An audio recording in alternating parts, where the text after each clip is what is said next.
ये पूरा क्षेत्र शालिग्राम भगवान का माना जाता है। ऐसा कहते हैं कि अत्यंत अपवित्र जगह, वहां पर यदि एक शालिग्राम भगवान भी यदि पधरा दिए जाते हैं तो वो शालिग्राम जी के स्थापित होते ही वो स्थान पवित्र हो जाता है।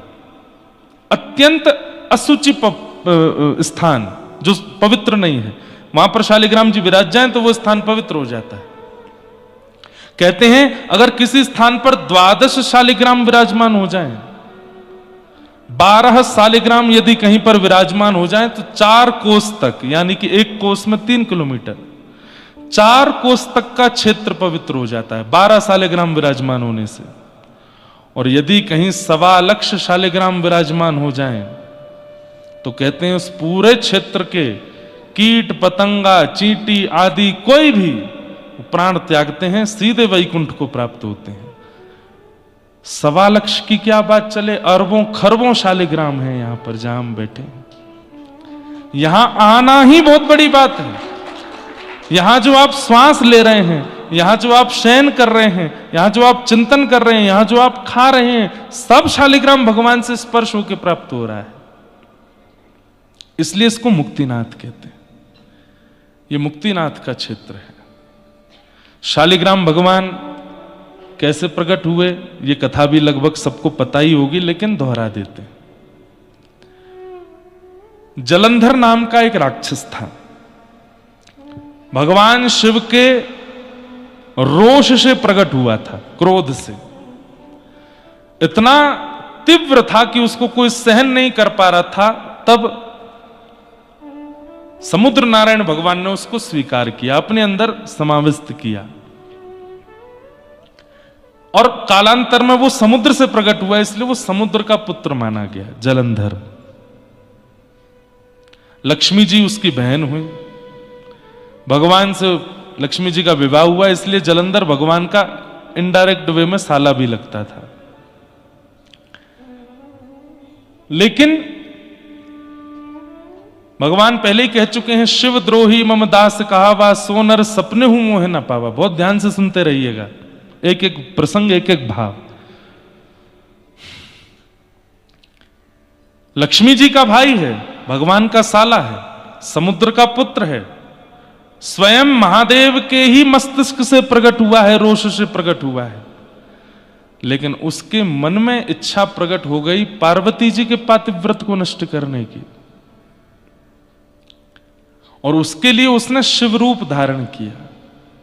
लोग बाग भगवान पर प्रश्न उठाते हैं कि भगवान ने वृंदा के पातिव्रत धर्म को क्यों नष्ट किया।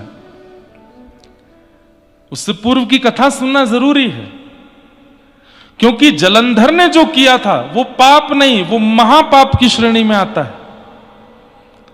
महादेव का रूप धारण करके पार्वती जी का पातिव्रत नष्ट करने के लिए चला था। पार्वती जी कौन है? अगर महादेव से जलंधर प्रादुर्भाव हुआ तो महादेव उसके पिता हैं और पार्वती उसकी मैया है। अपनी ही मां के प्रति ऐसी भावना रख के चला है, तो पहले तो पार्वती जी का पातिव्रत नष्ट करने चला, ये महापाप। उसके बाद वह स्त्री भी कोई और नहीं है, उन्हीं की स्वयं की मैया है, जलंधर की मां लगती हैं पार्वती।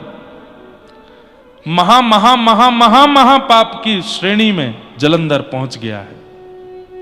महादेव का रूप धारण करके पार्वती जी के सन्मुख गया, लेकिन पार्वती जी का सौंदर्य देख ही नहीं पाया। इतनी सुंदर पार्वती जी, वहीं मूर्छित होकर गिर पड़ा।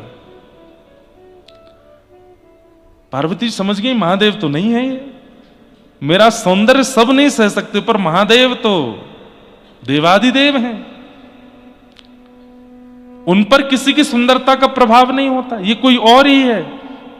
मूर्छित होते ही अपने असली रूप में आया जलंधर।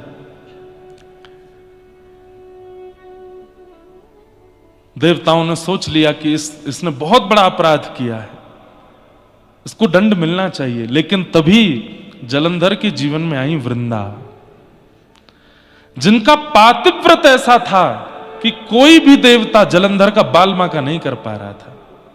जलंधर महापापी, जलंधर अपने जीवन में बहुत कुछ पाप कर चुका है, लेकिन पत्नी के पातिव्रत के कवच से बच रहा था।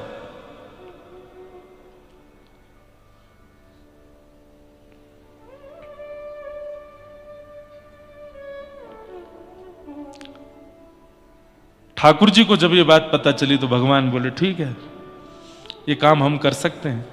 तब किसी ने कहा वृंदा को बहुत कष्ट होगा, वृंदा को बहुत पीड़ा होगी। तो ठाकुर जी बोले जीवन भर वृंदा को हम सुख प्रदान करने के लिए तैयार हैं, परंतु जलंधर ने जो पाप किया है उसका दंड उसको मिलना चाहिए। और बंधुओं एक बात बड़ी स्पष्ट समझ लीजिएगा, मेरी बात को अन्यथा मत लीजिएगा, बहुत ध्यान से सुनिएगा। ये जो विवाह होता है ना, विवाह के बाद कन्या के हाथ में जिस वर का हाथ दिया जाता है वो साक्षात नारायण स्वरूप है और कन्या लक्ष्मी स्वरूप है। यदि कन्या उस वर के प्रति नारायण बुद्धि रख के, परब्रह्म बुद्धि रख के, पति परमेश्वर होते हैं ना, उनको परमेश्वर मान करके यदि सेवा करे और उनके प्रति कोई दोष ना रख के उनके प्रति पूर्ण समर्पण कर दे, तो भगवान कहते हैं जिस प्रकार लड्डू गोपाल की सेवा करते हैं, घर में राधा कृष्ण की सेवा करते हैं, जगन्नाथ जी की सेवा करते हैं, सेवा करते करते करते करते एक दिन मैं इतना प्रसन्न हो जाता हूं कि वह विग्रह की आवश्यकता नहीं होती, मैं स्वयं प्रकट हो जाता हूं। भगवान कहते हैं संसार में जितने भी पति हैं वो सब मेरे विग्रह हैं, उनके प्रति पत्नी का क्या भाव होता है मैं देखता हूं।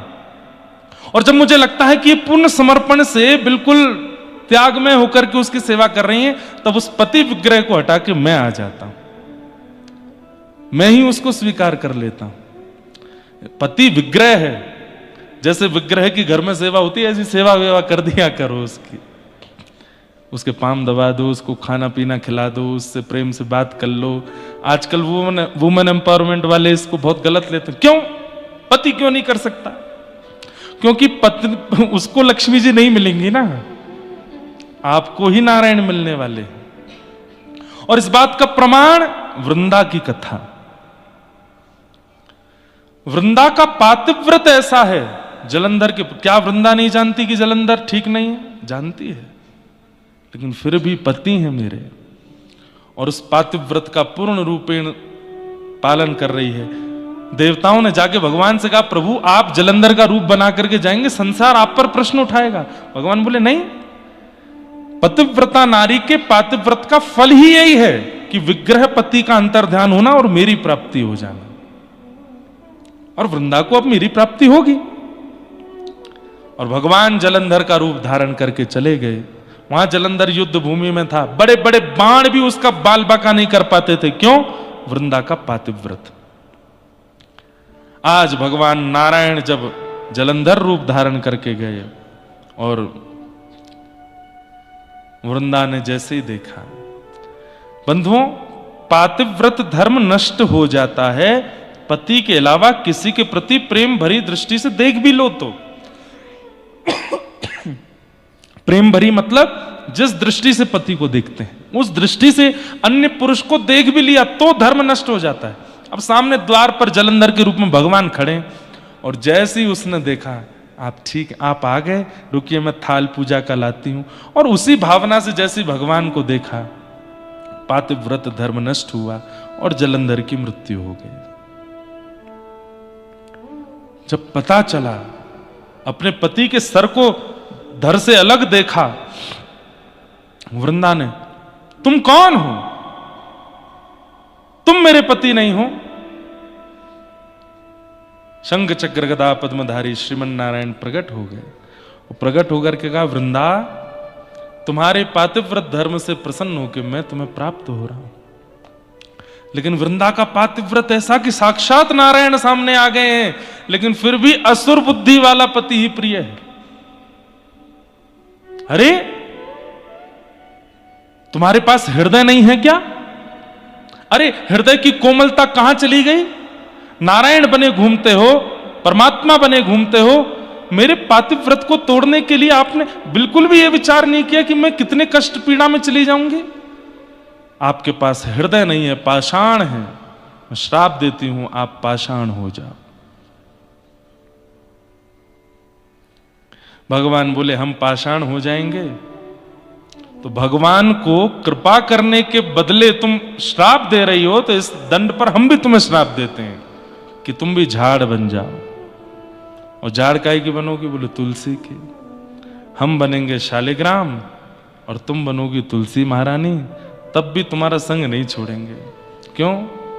तुम्हारा पातिव्रत धर्म हमको बहुत प्रिय लगा है। जब तक पृथ्वी पर मेरी अर्चना सेवा चलती रहेगी वृंदा, तुम मेरे समीप ही रहोगे। और भगवान शालिग्राम बन गए।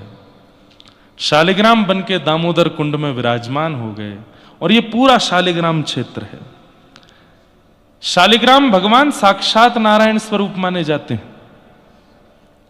उनकी आराधना, पूजा, सेवा, अर्चना, अब उसके कितनी महिमाएं ये तो हम 7 दिन तक सुनते ही रहेंगे। धो के पी लो, दिखा के खा लो, इतनी सामान्य सी सेवा है। शालिग्राम भगवान को निला करके चरणामृत पी लो, प्रसाद दिखा के पालो, बस ये सबसे इससे ज्यादा कुछ नहीं करना है। और बस एक काम और, क्या? शालिग्राम भगवान सदैव तुलसी जी के साथ में रहे। शालिग्राम भगवान प्रकट हो गए मुक्तिनाथ क्षेत्र से, और वृंदा यानी कि तुलसी, उनके साथ सदैव आपका निवास होने लगा। इस प्रकार भगवान शालिग्राम रूप में प्रतिष्ठित हुए, शालिग्राम रूप में विराजमान हुए। अब यहां नेपाल में जो गंडकी मैया हैं, इनको कृष्ण गंडकी कहते हैं, और आजकल की भाषा में काली गंडकी बोलते हैं। काली गंडकी आप देखेंगे तो गंडकी जी का जो जल भी है वो भी काला है, पर मूल नाम उनका कृष्ण गंडकी है। कृष्ण मतलब भी काला ही है, कृष्ण गंडकी। एक यहां श्वेत गंडकी भी है, एक श्वेत गंडकी है, एक कृष्ण गंडकी है। ये कृष्ण गंडकी है जो पूरे रास्ते हमको दर्शन देते आ रही थी। आप में से पता नहीं किसी ने, एक आध ने तो किए होंगे। जोमसोम जब आपने हवाई पट्टी पार करी, उसके बाद में एक बहुत बड़ी शालिग्राम शिला गंडकी जी में विराजमान थी। लगभग सबने दर्शन किए उस शिला के। हाँ, वो शालिग्राम शिला मैंने भी कल, और उनमें भी चक्रांकित था, चक्र विराजमान। अब ये चक्रांकित कैसे है, इसके पीछे भी 2-3 कथा आती हैं। पहले गंडकी जी की भी एक कथा सुनो। शालिग्राम भगवान का एक और नाम है, क्या? गंडकी नंदन। क्या नाम है? हाँ, क्योंकि गंडकी जो थी ये पूर्व जन्म में एक वैश्या थी, और किसी कारणवश मजबूरी में वो कार्य हुआ होगा। लेकिन आप जब यशोदा जी का चरित्र सुनती थी, कौशल्या मैया का चरित्र सुनती थी, तो नेत्र सजल हो जाते थे। दुनिया की भावना रहती है कि वो परमात्मा मुझे प्रियतम रूप में मिले, लेकिन गंडकी जी अपने पूर्व जन्म में, मुझे नाम स्मृति में नहीं आया, कल पता चलेगा तो मैं बताऊंगा, अपने पूर्व जन्म में ठाकुर जी को यही प्रार्थना करती थी कि नाथ जय, जो सुख आपने यशोदा को दिया, जो सुख आपने कौशल्या को दिया, वो सुख मुझे भी दो, मैं भी आपको गोद में खिलाऊं। तो भगवान प्रसन्न हो गए। प्रसन्न होकर प्रकट होकर बोले, आपने इतनी अच्छी कामना करी है मैया, मैं वचन देता हूं। बोले क्या?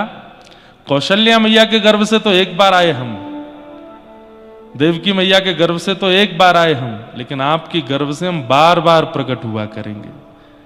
कालांतर में हमारे रास विहार के समय, ध्यान से सुनिए, जब हम किशोरी जी के साथ रास विहार कर रहे होंगे, जब हम सियाजू के साथ रास विहार कर रहे होंगे, रास करते करते करते करते करते करते जब हमारे श्रम जल यहां, इसको गंडूश बोलते, वैसे कुल्ला मतलब मुंह भर के ऐसे कुल्ला करना, उसको गंडूश कहते हैं।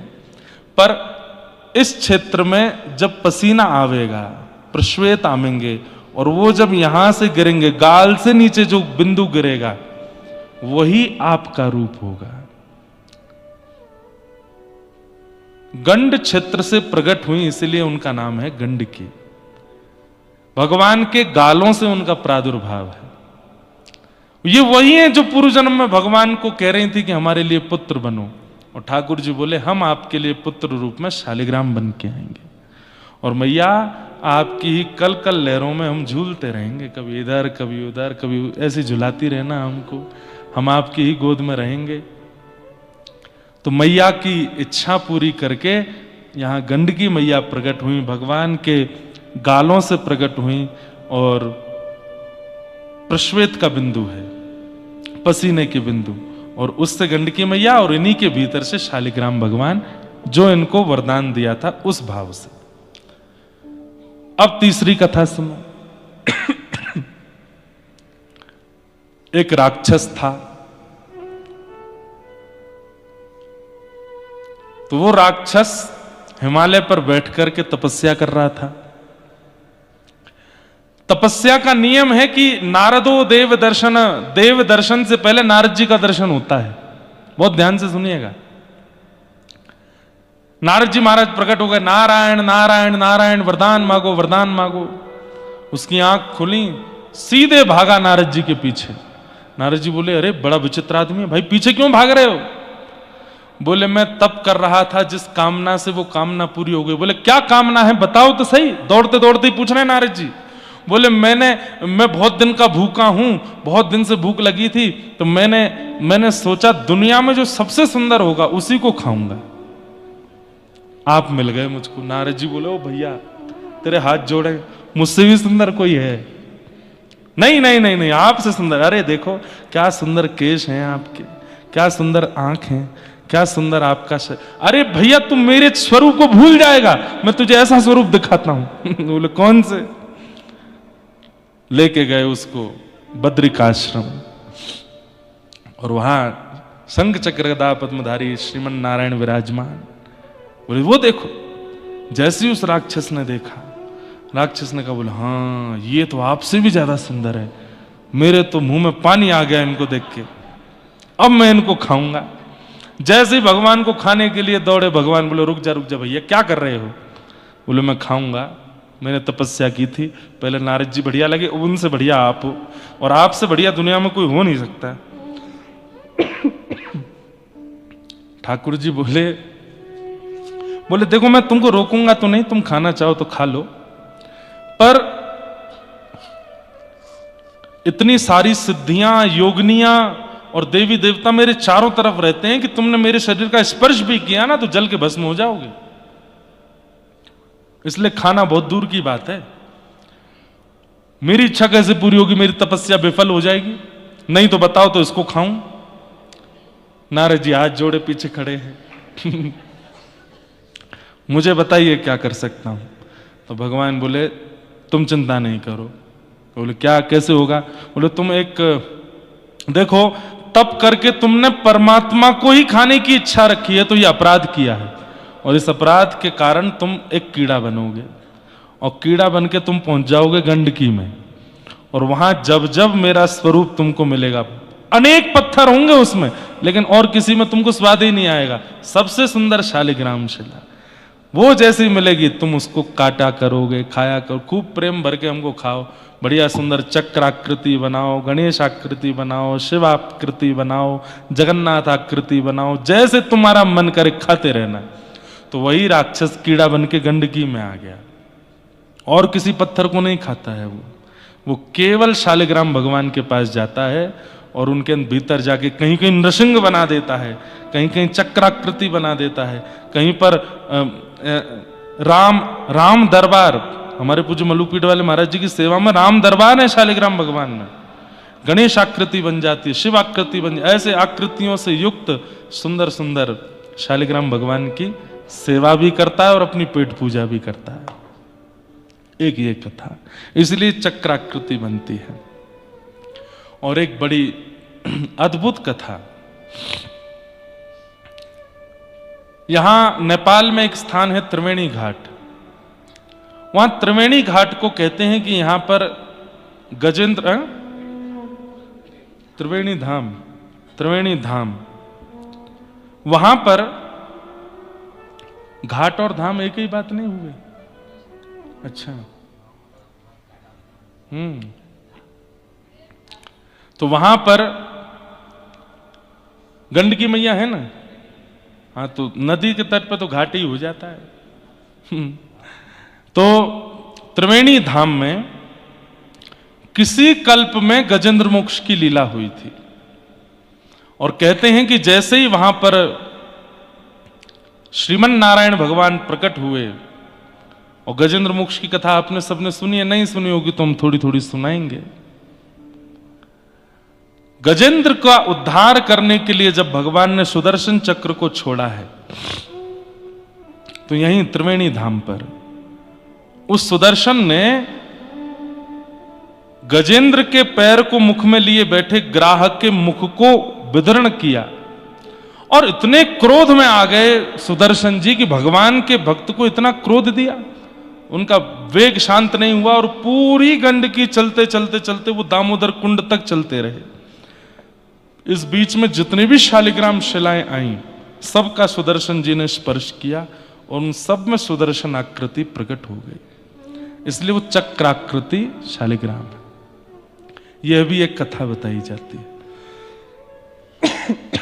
कुल मिलाकर के आप जिस धाम तीर्थ में बैठे हैं ये सामान्य नहीं है, ये अति दुर्गम और अति दुर्लभ है, सामान्यता से मिलने वाला नहीं है, परंतु हमें मिला है, इसलिए इसका त्याग किंचित किसी भी रूप में किसी भाव से करना नहीं है। 7 दिन तो परिपूर्ण आनंद यहां करना ही है।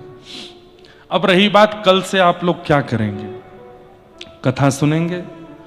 कथा के अलावा अगर आपकी रामानुज परंपरा में दीक्षा हुई है तो अष्टाक्षर मंत्र जो मूल मंत्र है, जो यहाँ कुछ हमारे शिष्य भी बैठे हैं और भी पिताजी के शिष्य या और भी रामानुज परंपरा के, सबको अष्टाक्षर मंत्र करना है खूब, जितना ज्यादा से ज्यादा हो सके।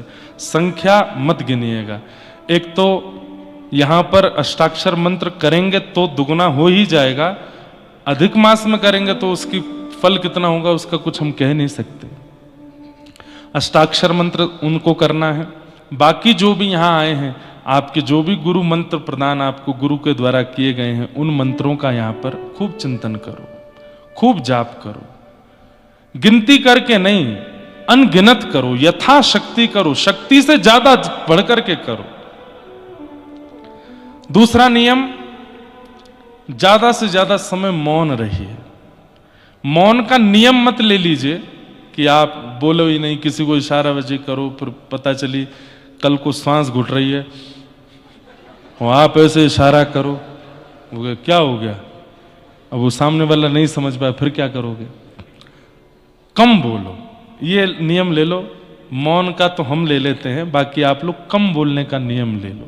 कम बोलो, बहुत कम बोलिए, जितना ज्यादा से ज्यादा हो सके हरि नाम, कृष्ण नाम, राधे नाम, गोविंद नाम, गोपाल नाम, वृंदावन का नाम, युगल नाम, राधे कृष्ण कृष्ण कृष्ण राधे राधे, राधे श्याम श्याम श्याम राधे राधे, युगल नाम, महामंत्र जो आपको प्रिय लगता है, विजय महामंत्र, श्री राम जय जय राम, श्री राम जय जय राम, द्वादशाक्षर मंत्र ओम नमो भगवते वासुदेव, इनका जप करो, खूब जप करो।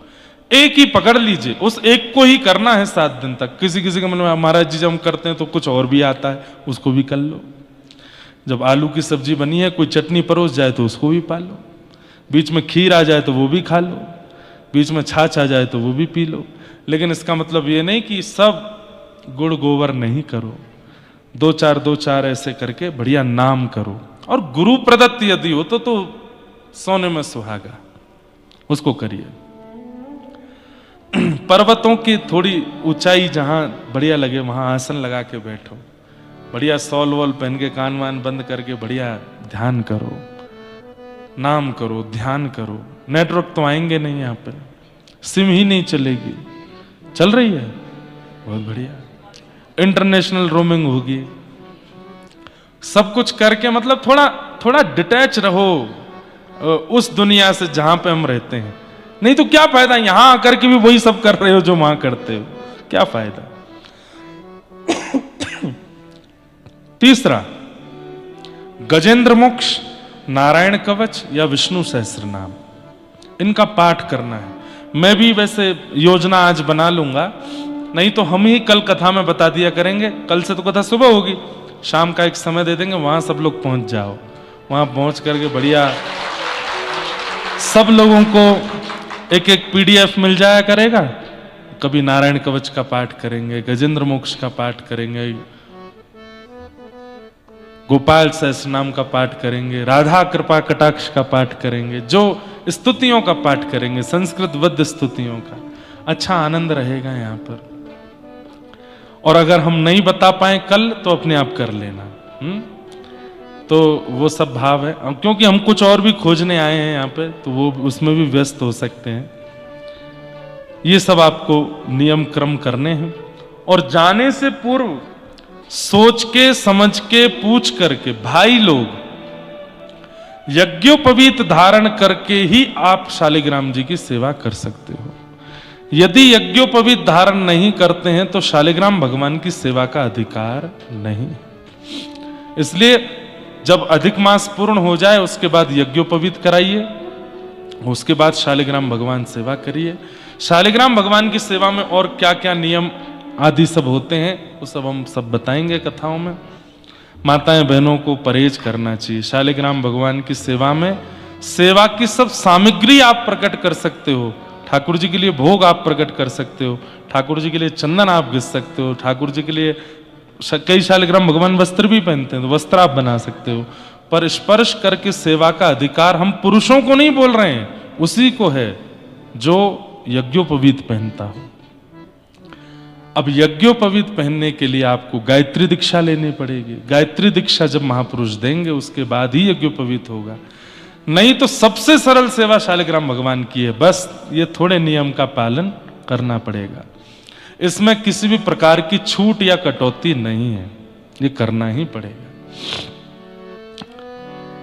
तो कल हम बताएंगे कि शालिग्राम भगवान कहां कैसे प्राप्त होते हैं। वैसे तो दामोदर कुंड जो है वहां जाने का रास्ता थोड़ा दुर्गम है, ट्रैकिंग करके लोग जाते हैं, कई लोग एक दिन में भी पहुंच जाते हैं, कई 2 दिन में भी पहुंचते हैं। पर हेलीकॉप्टर की भी एक सेवा जोमसोम से चलती है और वो हेलीकॉप्टर आपको लेकर के जाएगा, दामोदर कुंड दर्शन करा के तुरंत लेके नीचे आता। कहते हैं वहां हेलीकॉप्टर बंद नहीं होता, बंद हुआ तो चालू नहीं हो पाएगा, इतना कम टेम्परेचर और सब है, अब भगवान जाने। और ये भी हमने सुना है कि दामोदर कुंड में आप तुलसी पत्र हाथ में लेकर के जैसे ही पधराते हैं, शालिग्राम भगवान अपने आप आकर के श्री तुलसी जी का स्पर्श कर लेते हैं। अब ये तो वहां जाके देखेंगे, अनुभव करेंगे कैसे है क्या है। शालिग्राम का अर्थ क्या होता है? शाली का मतलब होता है, अब कई लोग शालेग्राम बोलते हैं, कई शालिग्राम बोलते हैं, पर जो भी कहें इसका अर्थ क्या है? समस्त देवताओं का समूह जहां विराजमान है उनको शालिग्राम कहते हैं। सारे देवता विराजमान हैं उनके अंदर, किसी का आवाहन, जैसे गऊ में किसी का आवाहन नहीं करना पड़ता, सब देवता उसके अंदर विराजमान हैं, ऐसी शालिग्राम भगवान। सारे देवता जिसके अंदर विराजमान हैं वही शालिग्राम। अब एक अंतिम बात पे आऊं मैं, फिर उसके बाद महात्म कह के विश्राम करेंगे। विश्व में जहां कहीं भी आप भगवान का दर्शन कर रहे हो, अगर वो शालिग्राम निर्मित हैं तो उन सबका जन्म स्थान मुक्तिनाथ धाम है, वो यहीं से ही गए हैं। बद्रिकाश्रम में बद्री विशाल भगवान शालिग्राम स्वरूप है, कहीं ना कहीं से पूर्व में वे भी मुक्तिनाथ धाम से गए। श्री जगन्नाथ महाप्रभु के हृदय में जीवित शालिग्राम है, जीवित शालिग्राम विराजमान है, जो कि पहले नील माधव भगवान थे और उनकी विस्तार से कथा हम सुनाएंगे जून में, 28, 29, 30 जून जगन्नाथपुरी में। वे शालिग्राम भगवान भी यहीं से गए। हमारे तिरुनारायण तिरुपति बालाजी वे भी शालिग्राम स्वरूप हैं। हमारे श्री रंगनाथ भगवान जो कि दक्षिण में विराजमान है, उनका तो पूरा मंदिर ही शालिग्राम का है, वे भी यहीं से गए हैं। वृंदावन के राधा रमण लाल वे भी यहीं से गए हैं, श्री राधा रमण लाल भी यहीं से ही गए हैं। श्री गोपाल भट्ट गोस्वामी जी, आप श्रीरंगम में वेंकट भट्ट नाम के एक ब्राह्मण थे, उनके पुत्र हैं श्री गोपाल भट्ट जी। वेंकट भट्ट जी श्री रंगनाथ भगवान की सेवा करते थे, और एक दिन रंगनाथ भगवान की सेवा करते करते आपने जब पीछे देखा दर्शनार्थियों में उत्ताल नृत्य कर रहे थे चैतन्य महाप्रभु, उनके रूप को देखकर के वेंकट भट्ट जी बड़े प्रभावित हुए और उन्होंने निवेदन किया, कहां से आए भगवान? तो कहा कि हम बंगाल से आए हैं, जगन्नाथपुरी से आए हैं। बोले हमारे घर चलिए ना, प्रसाद आदि पाइएगा, वहीं निवास कीजिएगा। तब श्री चैतन्य महाप्रभु वेंकट भट्ट जी के यहाँ गए और उन्हीं के छोटे पुत्र हैं श्री गोपाल भट्ट। उन्होंने जैसे ही चैतन्य महाप्रभु को देखा, बस मन लग गया। चैतन्य महाप्रभु ने गोपाल भट्ट जी को अपनी गोद में बिठाया, खूब स्नेह प्रेम दिया। गोपाल भट्ट जी को पता नहीं क्यों ऐसा लगा कि मेरे सर्वस्व मुझे मिल गए हों। छोटी अवस्था में भी उनको ही देख रहे हैं, उन्हीं को पकड़ रहे हैं, उनके पास ही बैठ रहे हैं। अगले दिन चैतन्य महाप्रभु ने इच्छा प्रकट की कि अब मैं आगे की यात्रा पर जाऊं। तो वेंकट भट्ट जी ने कहा भगवान कैसे जाएंगे? बोले क्यों? बोले चातुर्मास प्रारंभ हो गया, अब तो 4 महीना रहना पड़ेगा। तब 4 महीने आप वहीं रहे और श्री गोपाल भट्ट गोस्वामी जी को पूर्ण रूपेण भक्त बना दिया। 4 महीने आप तो रहते थे, गोपाल भट्ट जी वहीं आगे बैठ जाते थे, कभी उनको कुछ शिक्षा देते, कभी उनको कुछ बताते, कभी उनको कुछ समझाते।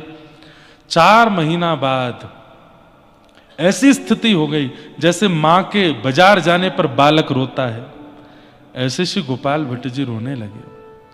लेकिन चैतन्य महाप्रभु बोले तुम चिंता मत करो, कुछ दिन अध्ययन करो, अध्ययन करने के बाद माता पिता की सेवा से निवृत्त होकर तुम वृंदावन चले जाना और समय समय पर हम संदेश भेजते रहेंगे। 12 वर्ष गोपाल भट्ट गोस्वामी जी और माता पिता के पास रहे। फिर माता पिता के भगवत धाम गमन होने के बाद श्री गोपाल भट्ट जी वृंदावन आए और वृंदावन में रूप सनातन गोस्वामी, जिन्होंने गोविंद देव और श्री मदन मोहन जी को प्रकट किया, वे भी चैतन्य महाप्रभु के शिष्य थे। उनके संग रह करके थोड़ी और वहां भक्ति भजन भावना की। चैतन्य महाप्रभु के एक दिन पत्र आया जगन्नाथपुरी से और श्री गोपाल भट्ट जी को उन्होंने आज्ञा की कि अब हम चाहते हैं कि आप अपने भजन का फल चखो। कैसे?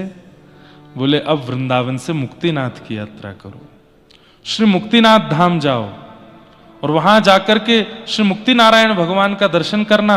वहां के समस्त पर्वत जो हैं बंधुओं, ये सामने एक पर्वत है, उनको संभवतः धवलगिरी पर्वत कहते हैं, धवलागिरी, क्योंकि वो श्वेत है। और ये पीछे जो है नीलगिरी पर्वत है। ये पर्वत भी शालिग्राम स्वरूप ही हैं। तो इन पर्वतों का दर्शन करना और वहां जाकर के श्री गोविंद कुंड, श्री दामोदर कुंड में जाके स्नान करना और वहां जाकर के अपने सेवा के अनुरूप शालिग्राम भगवान को लेकर के आना, ये पत्र में चैतन्य महाप्रभु ने आज्ञा दी है श्री गोपाल भट्ट गोस्वामी जी को। तब गोपाल भट्ट गोस्वामी जी गए हैं ऊपर दामोदर कुंड पर जाकर के स्नान आदि किए। तो कहते हैं इतने असंख्य शालिग्राम प्रकट हो गए, मानो सब शालिग्राम भगवान कहने लगे हमको ले चलो, हमको ले चलो, हमको ले चलो। तब आप बड़े संशय में आ गए, कौन से शालिग्राम भगवान लेकर के जाऊं? तो आपने नेत्र बंद करके और श्री चैतन्य महाप्रभु का स्मरण किया और स्मरण करते हुए नेत्र बंद अवस्था में ही शालिग्राम भगवान उठाए और जो हाथ में आए उन्हीं को ही अपने माथे से हृदय से लगा के खूब उन्माद नृत्य किया दामोदर कुंड पर और उन्हीं को लेकर के आप फिर मुक्तिनाथ से होते हुए वापस वृंदावन पहुंचे। वृंदावन जाकर के उन्हीं की सेवा करने लगे, उन्हीं को इत्र लगाते हैं, उन्हीं को घी लगाते हैं, उन्हीं को भोग लगाते हैं, उन्हीं का सब कुछ करते हैं। मन में बस इच्छा प्रकट हो गई कि नाथ, सब कथा जानते हैं, आपकी नासिका, आपके नेत्र, आपके कान, आपके हस्तकमल, आपके चरण कमल भी होंगे ना, मुझे दर्शन कराइए ना। आप जब प्रहलाद के लिए नृसिंह बन के आ सकते हैं तो गोपाल भट्ट के लिए हाथ पैर मुख धारण करके क्यों नहीं आ सकते? और उसमें भी कहते हैं ना कि घाव पर नमक छिड़क दिया हमारे श्री हरिराम व्यास जी ने जाके। ये कोई ऐसी वाली बात नहीं है कि उन्होंने गलत किया, बल्कि बंधुओं आचार्यों की क्रिया तो और सहायक बनती है भगवत दर्शन में। उन्होंने जाकर के बस वहां कह दिया, बोले कहां है आपके भगवान का झूलन उत्सव है? बोले वो झूल रहे। तो कहां? अच्छा ये झूले रे झूले मेरे गंड की नंदन, झूले रे झूले मेरे गंडकी नंदन, झूले रे झूले मेरे गंडकी नंदन, झूले रे झूले मेरे गंडकी नंदन। मानो भटा कढ़ी में बोरे, मानो भटा कढ़ी में आयो चंदन। ओ झूले रे झूले मेरे गंडकी नंदन, झूले रे झूले मेरे गंडकी नंदन। गंडकी नंदन झूल रहे हैं।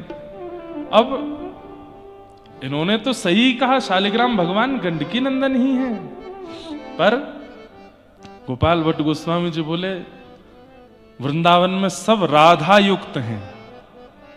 राधा वल्लभ, राधा गोपीनाथ, राधा मदन मोहन, राधा गोविंद और मेरे गंडकी नंदन। राधा गंडकी नंदन ये नहीं हो सकते क्या? हे नाथ,